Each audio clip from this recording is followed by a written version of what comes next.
Good afternoon again, ladies and gentlemen, and I'm pleased to see that we are filling up very quickly now for the webinar this afternoon. My name is Claire Scantleberry from the Nanotechnology Industries Association, and I can hope that you can hear me well enough.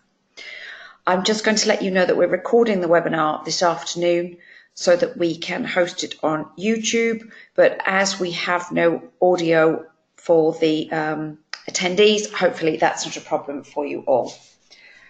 So I think we still have lots of people arriving, but I will get started. Thank you very much indeed for making time to join us today, and I hope that the webinar will be useful for you. So I will move straight to the welcome. The mission of this webinar is to really inform NEA members and the wider community around the regulatory priorities that are currently in play at the moment for nanomaterials and nanotechnologies. We hope very much from this webinar also that individuals be able to look at their own activities associated with nanomaterials and be able to map what regulations are important to them and how they can plan their way forward. So the format for this afternoon, the webinar will last approximately 60 minutes, and you're going to hear a little bit more from me introducing everybody before I hand over to the expert in the room, who is David Carlander, our Director of Regulatory Affairs. As I've already mentioned, we are recording this webinar and we will share the regulatory slides with NEA members and the full slides with all of the registered attendees for this webinar.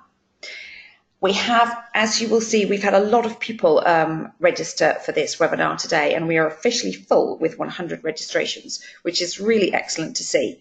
But it does mean that the audio quality is compromised if we switch everybody on and allow you to say anything.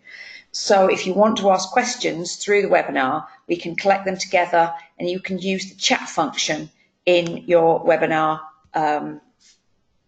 control panel. And if I just write a little hello here, you can see where it is. And hopefully if we have time, we'll be able to address some of the questions at the end of the webinar. But I will get started with a quick introduction to NEA before we hand you over to David. As many of you will know, we are the trade association for the nanotechnology industries. We are based primarily within Europe, but we have members increasingly from North America and Canada as well.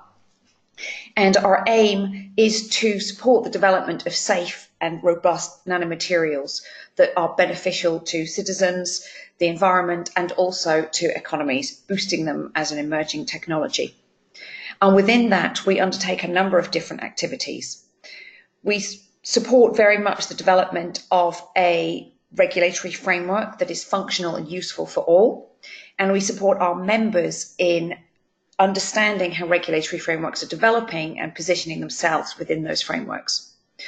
As an association also, we undertake a lot of business and scientific networking between members, and we will promote members wherever we go on our travels across Europe.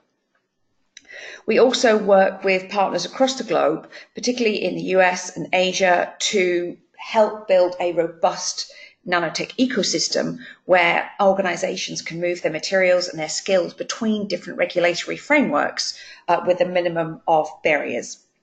And finally, we represent nanotechnology as a force for good within wider industry and society platforms. So I'll just introduce a few of our members for you to give you a flavour of who we are. And you can see here we have quite a wide variety of organisations that are part of NEA, which is really excellent because nanotechnology as an emerging technology needs a lot of support from a lot of different organisations. And the community is not just made of nanomaterials producers, but everything from the early stage researchers through to regulatory agencies, through to government agencies, and all people have something to add into the conversation. So our large company members, you can see there, bring a great deal of skill and international capability into the association. Our small and mid-sized companies are extremely diverse and range from small startups within nanomedicines, such as Analytics, through to Serian, our most recent member, who joined from the US as a nanomaterials producer. And so you can see they represent different sectors, they're from different countries, and it's always extremely interesting to find out their business and scientific models. We are increasingly supported also by members from the research community, which is very valuable to everybody, that we can look at some of the earlier stage innovations coming through and potential things that will alter the future landscape of nanomaterials available. Our specialist service provider members are extremely useful to us because they often bring a very deep set of knowledge into the association, and when we have specific questions we can go to them and share their knowledge between members. And finally, we have a number of other types of organisations that are members, for example, a number of national associations through whom we can reach companies and researchers all over the world. So we have a wide variety of members. And a quick overview of the activities that we undertake. We have 4 main areas of work. As we've already mentioned, our regulatory support is one of our core activities, and Nia, through David and our other team members, monitor all things from all places regarding regulatory impacts for nanomaterials. So we see what regulations are under development, we will get involved in consultations, we will work with national, EU and international bodies, and at all times we support our members to be able to be fully compliant and prepared for longer term materials development. On our business and scientific networking side of activities, we're very lucky as being a cross-sectoral organisation. We can bring knowledge from a great number of different sectors into play for our members. So we work through the medicines agencies, we work with medical associations, with automotive engineers. It's very broad and there's always something to learn and always something to teach and always potential new markets opening up for members. We also launch a number of webinars, and obviously you are sitting in one today. So we have launched 2 new webinar series now, one called Nano in Business and one called Nano in Action. And they're looking at specific aspects of nanotechnology and materials development. So Nano in Business, which we will host for the first time in January, which will be an open webinar, will look very much at the financial and legal and scientific constraints and roadmap for materials producers before we then go on to look at service providers within the nanotech sector. And our Nano in Action webinar, which will take place in November, is looking at how nano is applied into different sectors, with our first webinar looking at nanomaterials within textiles. So that should be a very interesting look at the scientific and business drivers for the application of nanomaterials. And finally, and hopefully something... Claire? Yes, David? Just to say, because I am allowed to talk. You are allowed to talk. At least for my on my screen, your slide is still on the regulatory support. Is it? About on my slide. And the next one is not showing on my computer. I've seen the other slides, of course. Okay, that's great. Thanks very much for that technical insight. I might just ask if other delegates, I'm getting a message from Sylvie saying that hers is okay. Good, good. Fine. Hopefully it's just you that is broken. So if anybody else has any problems viewing the slides, please just write something in the chat function, or if you can't hear me properly, just let me know and we will certainly try and fix any issues that we have. Hopefully that was just David. So I'll get back to my monologue until I can hand over to David. The final activity we've got planned as new next year, which is very exciting, is that we hope to develop a nano pavilion with members where we can attend international large conferences and have a pavilion dedicated to nanomaterials and nanomaterials actors. So much like a national pavilion, but representing nanotechnology instead. And I'm just getting a few more messages that the sound and the slides are okay. So that is good.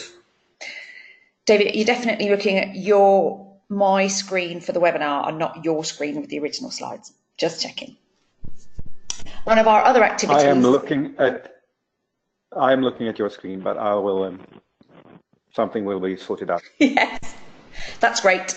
So our last real section of work is helping to support the development of the wider nano ecosystem. So we take part in a number of international collaborative projects to try and help build regulations and standards and awareness of new platforms and concepts coming through within nanomaterials and nanotechnology, primarily around regulatory and safety development, but also moving towards risk governance with the start of a new project, Gov4Nano, next year. And we're also a supporter of the EU Observatory for Nanomaterials, which we think is a really important platform to bring together information around nanomaterials, whether you are a consumer or a company or a researcher. So I will get on to the next slide, which hopefully will answer some of the questions that I already saw popping up in the control panel. So we have coming up next year, sorry, not next year, next week, we have an important workshop that we're doing, hosting jointly with Cefic. And I'm just going to check the audio because I'm getting a little bit of feedback there. So I've got a few callers who are not muted, so I'm going to pop you on mute now, if that's okay. No offence intended, but we tend to get feedback when you have a lot of people unmuted on the webinar. So that sounds better. There we go. So as an example of what we do, next week we have a joint workshop with Cefic where we're sitting down with ECHA and a number of our members to look at how nanoforms are performing within REACH.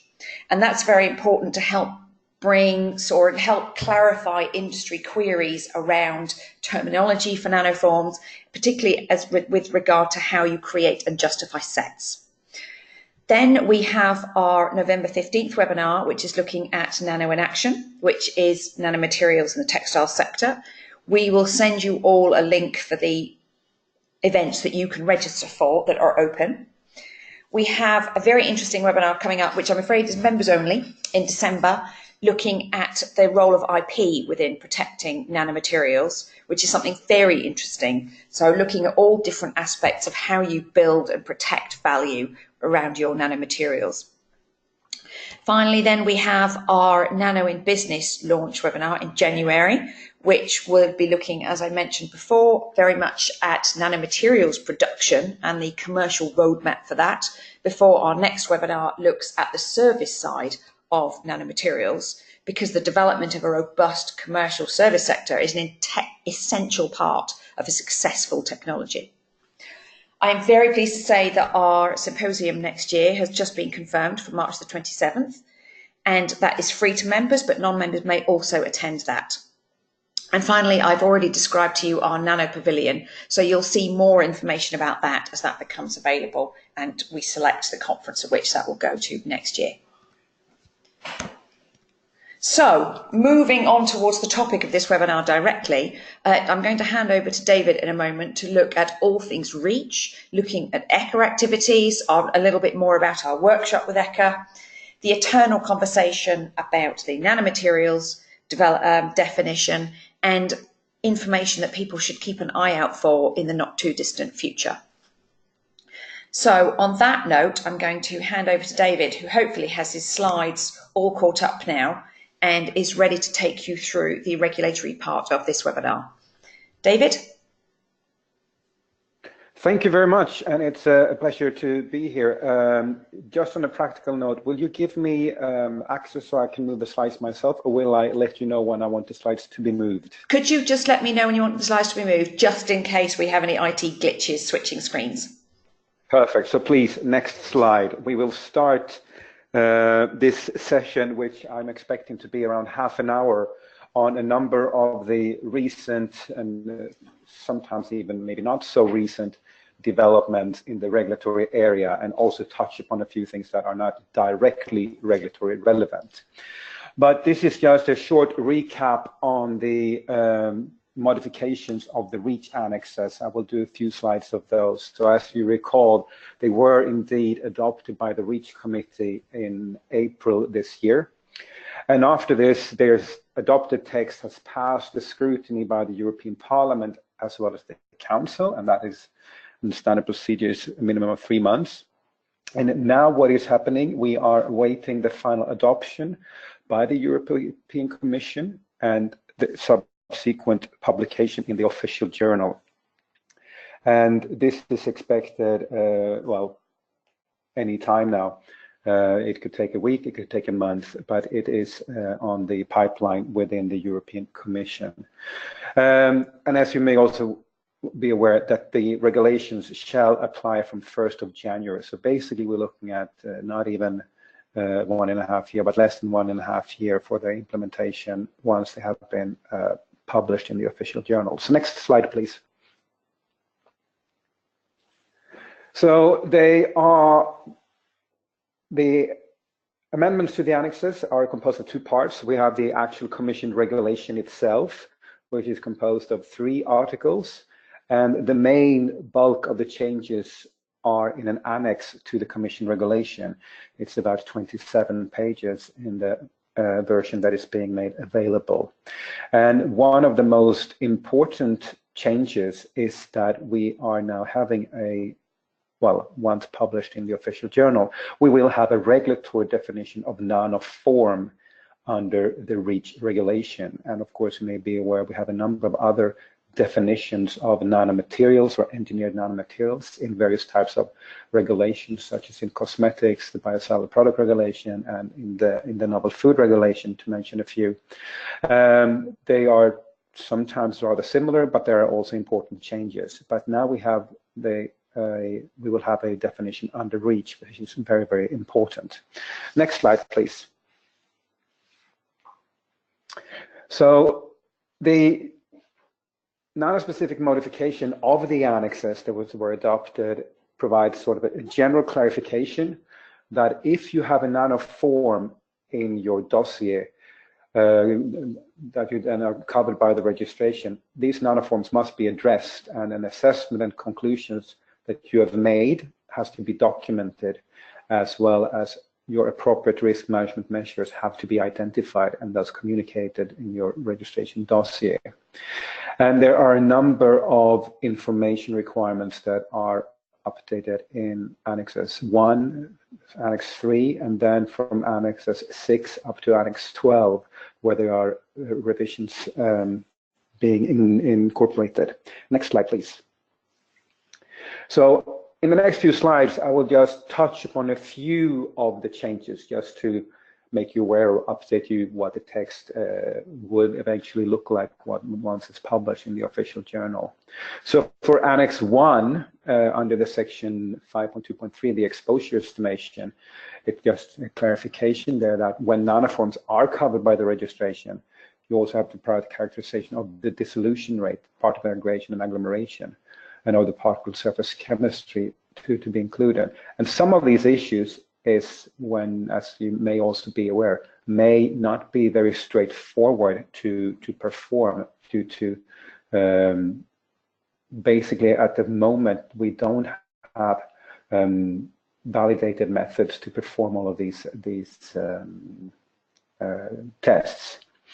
Furthermore, then coming back to the most important one, in Annex 6, there is now the inclusion of the definition of nanoform and a set of similar nanoforms.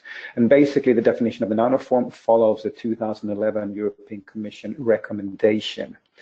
Next slide, please. And so I will not go into detail of that, but what is also interesting is that we are now creating a term that's referred to as a set of similar nanoforms. And that is indeed a group of nanoforms that is characterized according to the PhysChem specifications that comes in section 2.4 of Annex 6. What becomes also sometimes difficult, and this is one of the reasons why we are having the meeting next week together with CEFIC and ECHA, is really how to discuss and try to understand a bit clearly what would be required. I'm not expecting you to read everything on the slide at the moment, but it says there in the last sentence, a justification shall be provided to demonstrate that a variation within the boundaries of these set of similar nanoforms does not affect the hazard assessment, exposure assessment, and risk assessment of the similar nanoforms in the set. So that is how will you actually go about to provide these justifications? And that will be one of the discussions that we'll have next week. Next slide, please. Moving over to what is required for the characterization of nanoforms. It is not that it's not novel. It's the old classics, basically. We're looking at to provide a number-based particle size distribution. You're looking at 1 to 100 nanometers. You have to describe the surface functionalization and provide information on the shape and the aspect ratio and other morphological characterizations, and also providing information on the surface area. And as often also required in other areas of reach, you have to describe the analytical methods to make them, to ensure that they are appropriate. Next slide, please. So just touching on a few of the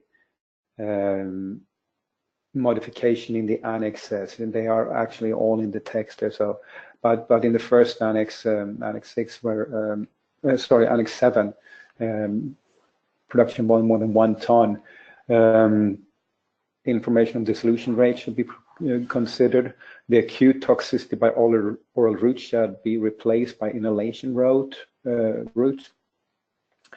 And some ecotox studies cannot be weighed based on high insolubility in water alone. And when you move up the annexes, for example, for Annex 8, more than 10 tons, further physical properties shall be considered if they influence hazard or exposure aspects. And this is again rather vague in what is provided in REACH, and that's also something that could be discussed. Indirect genotoxicity should be considered in short-term repeated dose tox studies. And there's also issues that the requirement to assess more the toxicokinetics. And as you move up the annexes with additional, with the higher tonnage triggers, more information will be required and for the nanomaterials. But again, this is also already made available in quite detail in the published text. Next slide, please. So what is happening now? Once the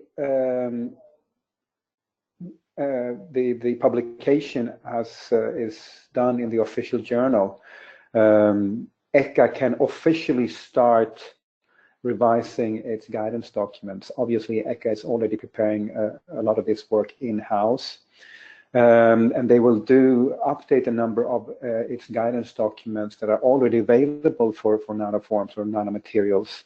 And officially they will do this under the partner expert group process. That is the standardized process for stakeholders, and as well as member states, of course. And the other experts are involved in supporting the drafting and development of the revised guidance documents. And of course, as you can already foresee, if you refer back to the guidance should be the date for the implementation of the adopted REACH annexes is 1st of January 2019. So basically there will be a rather short time to update the guidance documents. And of course, following guidance documents for the updating of the dossiers will be very important. So there's possibly also a rather short time for industries for us to apply the guidance documents. Also, as mentioned on this slide, basically twice a year, ECHA has a meeting with a nanomaterial expert group composed of member states and accredited stakeholders. And NIA is one of these accredited stakeholders. So we will participate in the meeting that is scheduled for the 6th and 7th of November. And it is very likely to happen there, but officially on the ECHA website, it's still as to be confirmed. Next slide, please.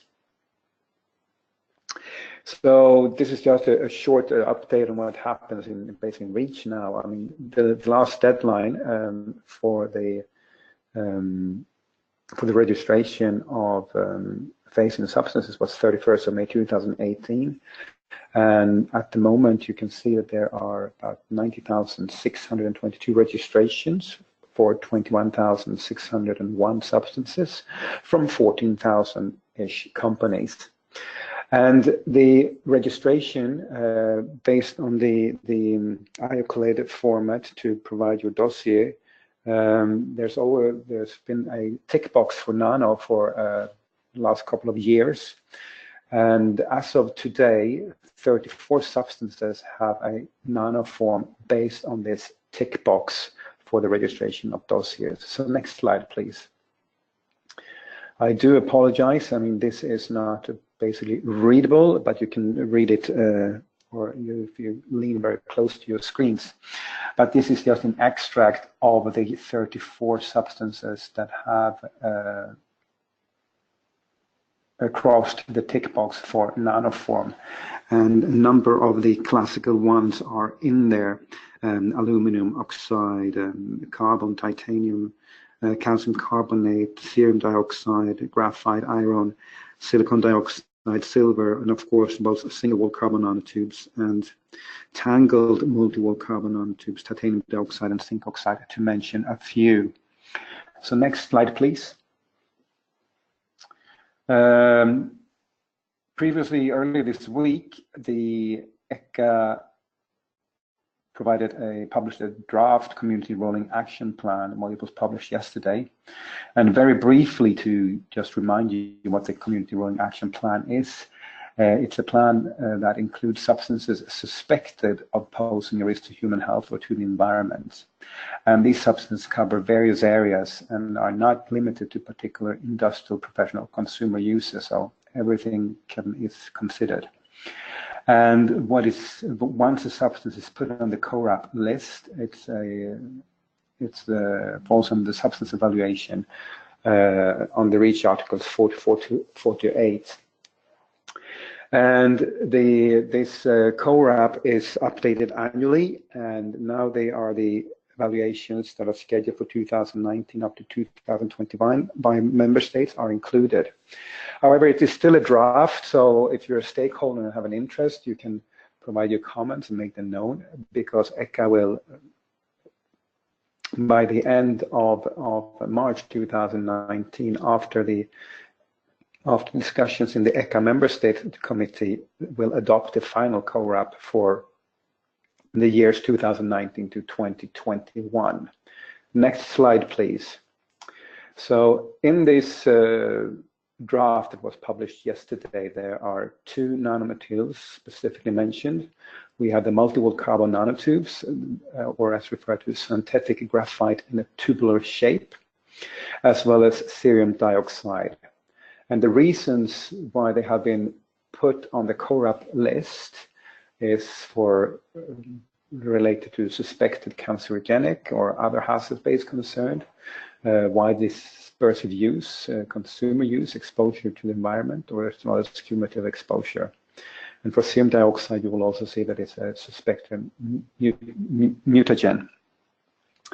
Both of these substances are to be evaluated by the competent authority in Germany, the multi-wall carbon nanotubes in 2019, and cerium dioxide in 2020. Yes, in 2020. Next slide, please. Changing slightly, moving over to the revision of the European Commission Nano definition, which is based on the 2011 recommendation. This revision has been in the making for a long time. It was first scheduled, I think, for 2015, 2016. It has still not been published, and recent presentations from the European Commission indicates that this public consultation will not be launched at this point in time due to the upcoming European Parliament elections and the selection of a new Commission next year. So this revision, so basically what it means that for the next couple of years, we will certainly we will live with the current recommendation. Next slide, please.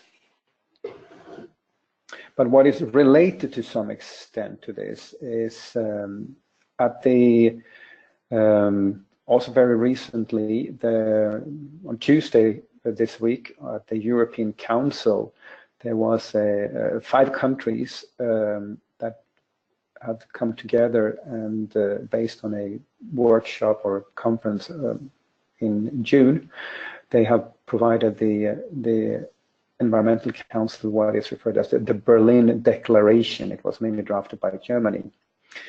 And there they presented this to the ministers at the Environmental Council, where they urged for adaptation of test methods within the context of the OECD, and I'm coming back to that slightly later in the presentation. And just connected to the previous slide, a transversal definition of nanomaterials in all the relevant regulatory contexts in the European Union.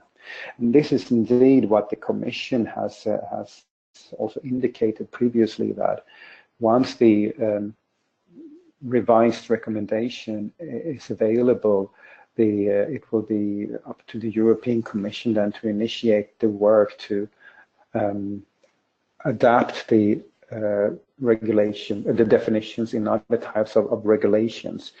So this Berlin Declaration certainly just support that view already presented by the European Commission. What this declaration also states is that they certainly support continued research activities as well as support for SMEs, and they also urge the European to have the European Chemicals Agency make a permanent mandate for the EU Nano Observatory. Currently, the ECHA has a mandate for as I recall, a 3-year mandate to work with the EU on. So what these 5 member states, they are urging to make this a permanent part of ECHA. However, this was referred to as a Berlin Declaration, so it is not a formal reply from the Council is not required, but of course it gives an indication what these member states are looking forward to or wish for. Next slide, please. I also moving over now to slightly different area as well. We're talking about waste containing nanomaterials. And you may be aware that there's the United Nations Basel Convention on the transboundary movement of hazardous wastes. And they have an ongoing work on waste containing nanomaterials. And there was a draft report discussed at a 11th meeting held in September. And a report that was dated 24th of August was made available and discussed at this meeting. At the moment, parties to the Basel Convention, and as well as others, are invited to submit comments on this report by January next year. So if you're interested, please go ahead and do so, or contact us at MIA, because we will certainly provide comments to this report. Next slide, please. This is moving over now to the OECD. OECD, especially in the working part of manufactured nanomaterials. There is within the European Union, there was what's referred to as a Malta project, which is part of the recently funded Gov4Nano project, have put forward 6 draft proposals, and these draft proposals are also included in the OECD work program to be developed. So so 6 technical guidelines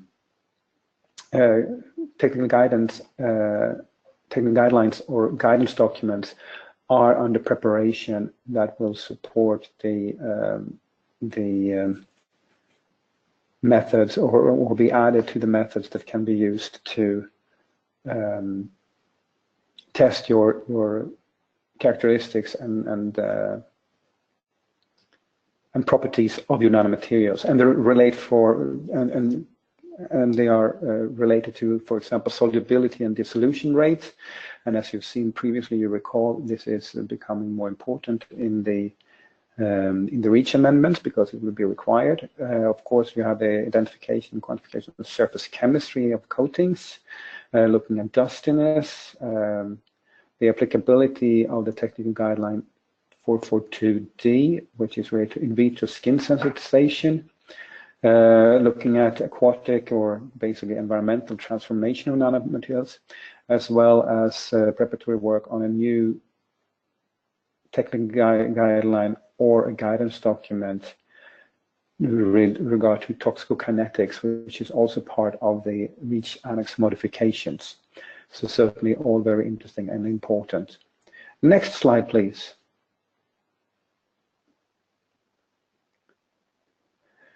Give a short update what is happening, not completely nano-related, but it is still nano-related on titanium dioxide under the regulation on classification, labeling, and packaging of substances. You may recall that in 2017, the ECHA Risk Assessment Committee concluded that the available scientific evidence meets criteria that are available in the CLP regulation to classify titanium dioxide as a substance suspected of causing cancer through the inhalation route. This has been rather controversial and created a lot of discussions because basically it is an intrinsic property of likely all poorly soluble low toxicity particles. So it's not a substance-specific toxicity.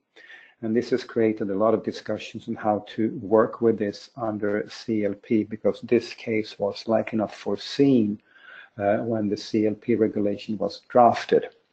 So next slide, please. So what is happening now after the Risk Assessment Committee discussions at ECHA, the actual responsibility for classification is in the hands of the European Commission and the member states. So the European Commission and member states have had a number of discussions in the Caracal, which is the committee working with member states committee working with REACH and CLP. But this is now moved on to the REACH committee, where only member states are present and where the actual proposal of the European Commission has been discussed and is still being discussed. And there will be a possible upcoming vote later this year or possibly early next year, and possibly even possible further delay based on the elections that will take place next year. Currently, there are also a few other proposals, or not only the European Commission, but also other member states have formed groups and put forward proposals.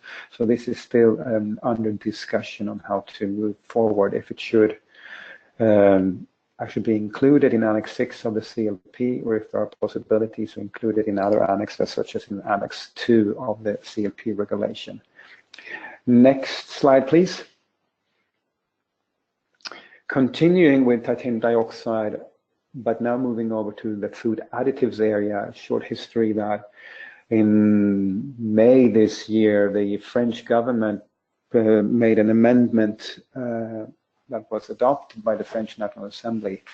And this amendment states that the government should take regulatory measures to suspend the placing on the market of food additive E171, as well as foods containing it. And this has set a number of things in motion. So if you move to the next slide, please.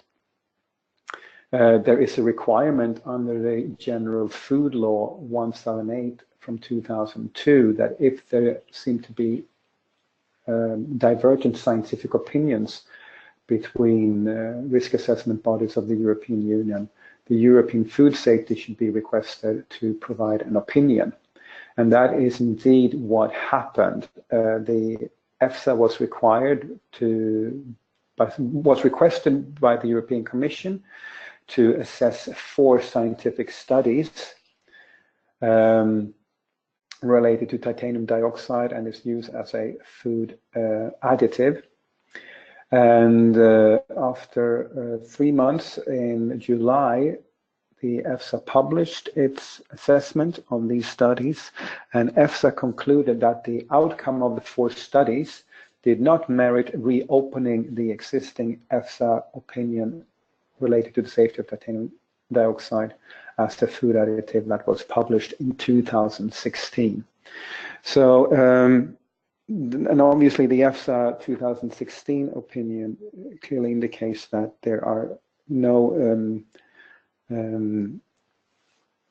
safety issues of titanium dioxide on its intended uses.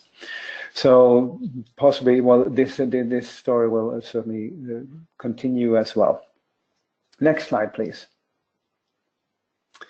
The European Observatory of Nanomaterials that was mentioned earlier in the presentation has done a number of publications over the summer, and especially one was rather noteworthy. It was a Nanomaterials Pigments Report that was published on the 7th of December. And this was a commissioned study that was not performed by the EU-ON or by ECHA, but by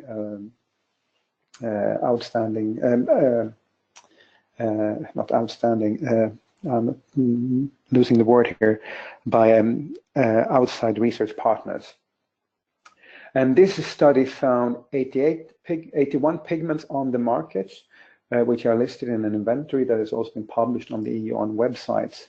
And these pigments were identified by analyzing REACH registration dossiers, the Danish product registry, as well as publications by the Belgian and French national inventories that are both available and are making annual reports available. So next slide, please. The Pigments Report indicated a number of gaps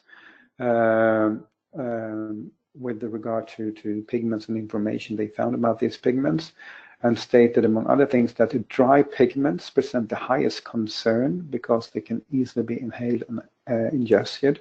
So my comment is, of course, that that is similar to other inhalable powders. And it also stated, and I think this was very, very important, that exposures to nanocytes pigments that are integrated into a polymer, paint, or coating matrices are not thought to be significant, and the risk to consumers from such uses are low.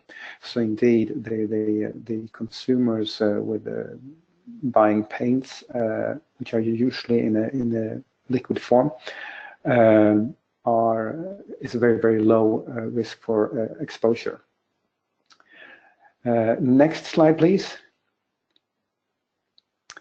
And I'm coming to the conclusions of my presentation, and will shortly hand over back to Claire.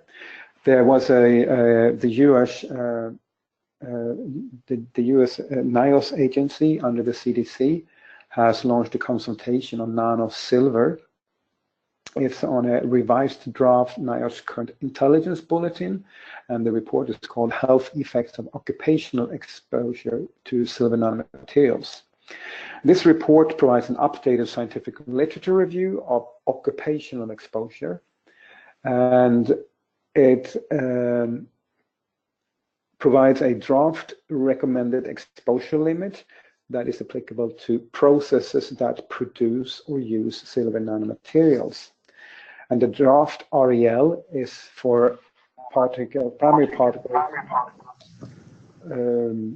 smaller than 100 nanometers, and the REL is 0.9 micrograms per cubic meter as an airborne respirable 8-hour time-weighted average concentration.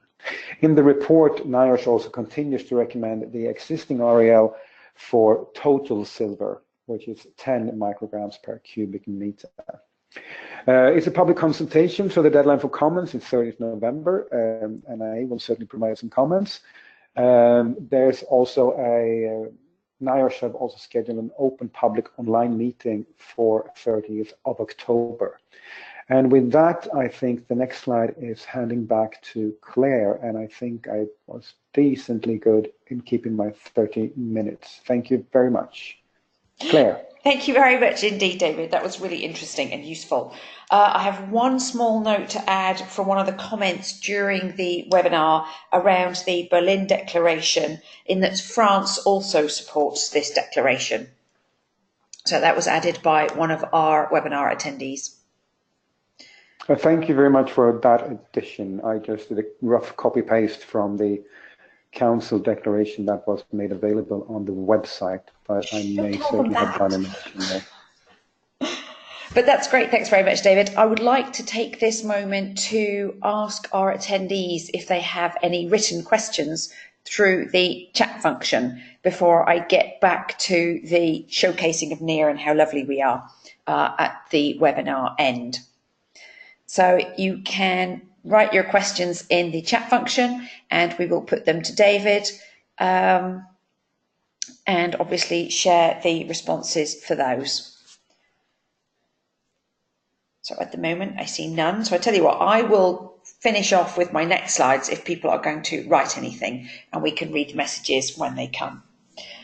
So what we are doing now is that obviously there's no such thing as a free lunch. So I am always going to say, if you are an organisation involved in public or private sector development of nanomaterials or nanotechnologies, you of course should be part of NEAR. So we work very closely with our members, particularly on the regulatory side. So we have our global regulatory working group, which meets regularly and addresses topics that are deemed relevant by members. And that is how the Nanoform work started over 12 months ago now. And we obviously keep members very up to date with all the regulatory developments. So as part of you inevitably becoming a member of NEAR, our members are at the core of everything that we do. So, and we work across the whole sector, as you saw from our members slide earlier. We work with developers, service providers, researchers, other associations working with nanomaterial issues. So it's a very broad church, and our members always are very happy to work with each other and share information across sectors. We have a lot of networking collaboration across members, which we're very happy to facilitate, because no members are actually competitors, given the diverse nature and applications of nanomaterials. And our members also help us to select priority topics. So these are never a specific individual issue for one organisation. We deal with issues that are relevant to all nanomaterials producers and that will affect the overall commercial development of nanotechnology and nanomaterials as a whole. So what do you get if you join? As well as access to all of our support activities, you will also gain eligibility for our Nano Pavilion in 2019 once we kickstart that. And as we are coming up to the end of the year, we are super happy for people to join now and gain full membership benefit until the end of 2019, just for the price of a 12-month membership. And I can see a question came, so I'm just going to go and check what that was. Somebody asked if we would receive an email with a YouTube link. Yes, you will. As soon as that's live, we'll send the YouTube link out to you guys. And we have another question. It says, and this is probably for David, do you have any idea about what the consequences for nanos in food contact materials and articles will be? Will there be a specific definition for nano in food and or food contact materials?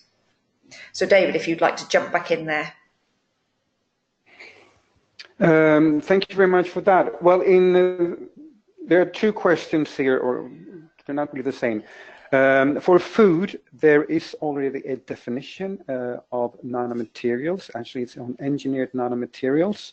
It is slightly different from the recommendation. For example, there is no threshold, which is 50%. So basically, well, with a very extreme interpretation, one could argue that one nanoparticle in a food, and it should be labeled, because the labeling of nanomaterials in food is required under the regulation Food Information to Consumers. When it comes to the food contact materials, especially for plastics, for additives in plastics, There is also regulation which requires authorization of nanomaterials in plastic food contact materials. So there is certain provisions available for in both those areas. Some could argue that they are not fully complete, but we should also be aware that the European Commission has just recently launched or initiated the revision of the 2004 food contact materials regulation.